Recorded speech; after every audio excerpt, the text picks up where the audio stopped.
Okay, so a few days ago, I posted a video about the dilemma between a Mac Mini versus a MacBook because I want to upgrade from my MacBook M3 Air to something better. After deciding to do 100 videos in 100 days, I noticed things about my MacBook that I just think a upgrade would just be better overall. It'd be a smoother workflow, shorter workflow, faster workflow. All these things I can just get. Not only that, because my PC is now just kind of out of commission and I want to get something that's powerful enough to handle a lot of things. That's why I want to upgrade. So as you might be able to guess, yes, I've made a decision. I've made a decision based on all of the factors. If you want more detail on the factors, watch that one video. I'll give you like a rundown here. Essentially, the biggest things for me are portability and power.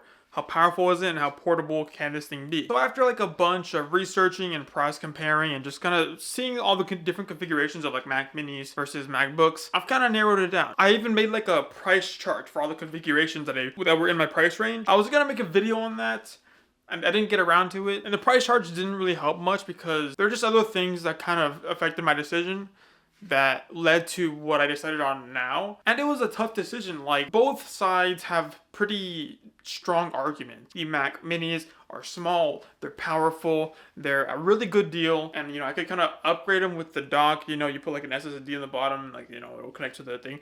It's a really convincing argument. The MacBook Pros, they're portable, they're somewhat powerful, they got screens, they got keyboards, they got everything you need right there. They're really good computers. You can't go wrong with a MacBook, especially those new MacBook Neos. Dude, if those came out like 10 years ago, I'd have a Mac Neo by now. You know what I'm saying? Those things are fire. If you're like a high school student, just get a Mac Neo, bro. People are gonna be rocking those things everywhere. I'm gonna say that right now, dude. If I didn't need like good video editing like power, I'd get a MacBook Neo. Honestly, if I wasn't a YouTuber, if I wasn't a video editor, then I'd get a MacBook Neo. It's just all I need, really. They make like a tier 2 MacBook Neo. I think there's a tier 2 level that I would really like maybe better ports. It's a freaking MacBook Air, bro. Oh my gosh. They should make like a MacBook Mini. Like, it's just the keyboard's the same size as all the other MacBooks. I don't know how you would make a Mini then if they're all the same size. If the keyboard's the same size, how are you gonna make a Mini? I don't know. Ultimately, I had to pick between a Mac Mini or a MacBook. I'll tell you what I picked in a second, but let me first explain to you why I couldn't pick the alternative. The Mac Mini is awesome. I really wish I could get a Mac Mini. I really wish I could. Because there's two big things that I mentioned before that are really important to me is portability and power. Mac Minis have power. The thing that I'm gonna end up buying is weaker than a cheaper Mac Studio. I can get a Mac Studio for cheaper and it's more powerful. That's how good of a deal these things are. It's crazy. But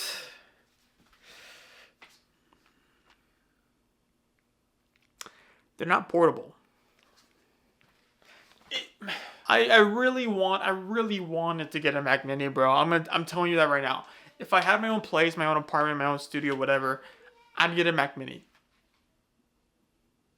I would get a Mac Mini if I could. But because I don't want to be stuck at my desk, a Mac Mini just doesn't make sense. I really tried it. I really wanted to make it work. You see those videos where it's like the guy makes like a whole contraption to make like a portable Mac Mini? Those are so cool, but it's just impractical. It's just really impractical. If I'm planning to travel, if I'm planning to just sit in a car for long hours or maybe be on the bus or something, like what am I gonna do with that? Just give me like a MacBook at full battery at that point. Like what am I doing with this? All this junk on my seat that's kind of janky and like fiddly and it's like So yeah, I had to rule out a Mac Mini. But if I ever get my own place, if I get my own stable location, I'm just saying. You and me, Mac Mini, go crazy. We're going crazy. When you really want something, but it's a bad idea? The Mac Mini is a bad idea. All that being said, now that the Mac Mini is out the question, what's left? The MacBook. And the MacBook is everything I need. It is portable. It's not powerful. The MacBook Air is not a very powerful machine. I mean, the M5 is a powerful chip, but I got the M3 MacBook Air, and it's okay. It does its job, but it's like you wish there was more. I'm left wanting more from the M3 chip. The M5 chip just seems like a small upgrade to MacBook Airs. I don't trust the MacBook Airs enough to put my workflow on them.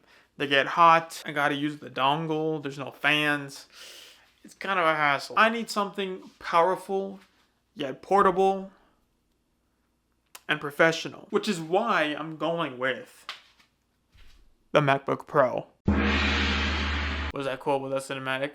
Was that epic? M5 Pro, 48 gigs of RAM, 1 terabyte of storage is what I'm getting. I'm kind of stretching myself a little for it. It's not ideal. It's really dumb because, you know, the 32 gigabyte option, you have to take the M5 Max for it.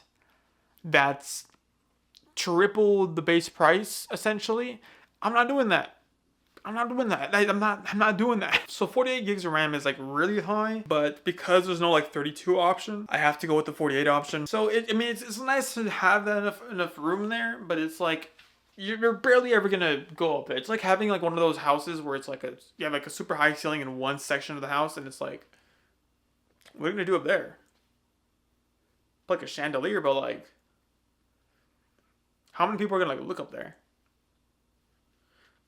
Those things always interest me. I don't have that in my house, but it's like those things are always interesting because it's like, what do you do with them? Like, it's a lot of space. Put like a loft there. I would put like another floor there and like have people walk onto it. So yeah, it's dumb that you can't pick for like the 32 gigabyte option for RAM for the M5 MacBook Pro.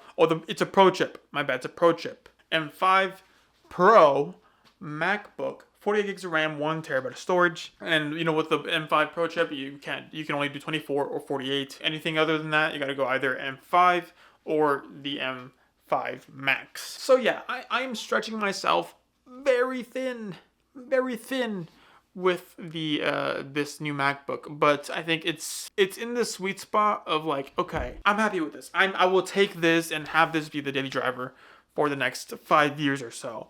My M3 MacBook Air, it was good for a year, but as I'm getting more serious into video creation, content creation, I'm using 4K footage. I gotta get serious with the hardware too. This PC ain't cutting it no more. I don't want to deal with the stutters and startups and being stuck at this desk. So I need something portable and powerful. That's where the MacBook Pro comes in. I know I'll be using it daily. It'll be like my big guns. It'll replace the PC. It'll replace the Mac. That's the dream. I think this is gonna be the Mac that carries me from mediocre editor to like maybe a little bit better editor that looks more professional. At least I'll look more professional. People will trust me more with a MacBook Pro. The fans are a nice plus, so I don't have to worry about overheating or throttling. I needed a device that I don't have to worry about it struggling with the videos that I'm editing.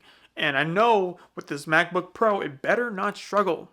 And I think just based on the specs itself, it's going to be way better than the M3. I'm guessing it'll be able to handle. I don't think my video editing isn't like crazy. I don't think it's out of this world. I think it's just, you know, pretty simple. I'm keeping it simple for some of these videos. There's some upcoming videos that I worry how well they're going to be performing on Premiere Pro in the M3. So having the MacBook Pro ready to go for the big stuff it's nice to have. And like as I'm doing this daily series of 100 videos in 100 days, I'm on day 10 by the way. No, this is day 11, 12.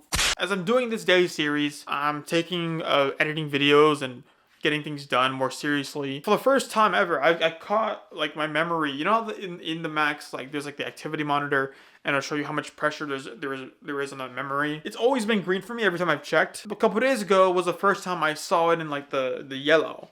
And I was like, oh no, if this is how it's gonna be moving forward, yeah, it's time to upgrade. Not that yellow is bad, but it's more like I'm doing not that complicated stuff. I'm waiting for things to encode and I'm seeing yellow. So I'm like, okay, if for the simple stuff, if I'm seeing yellow, then how is it gonna look for the big stuff? Big stuff is what I'm worried about. And so that being said, I need a MacBook Pro.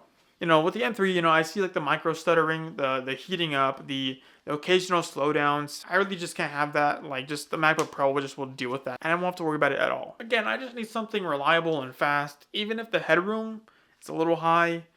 But I'll take it over getting less than what I need.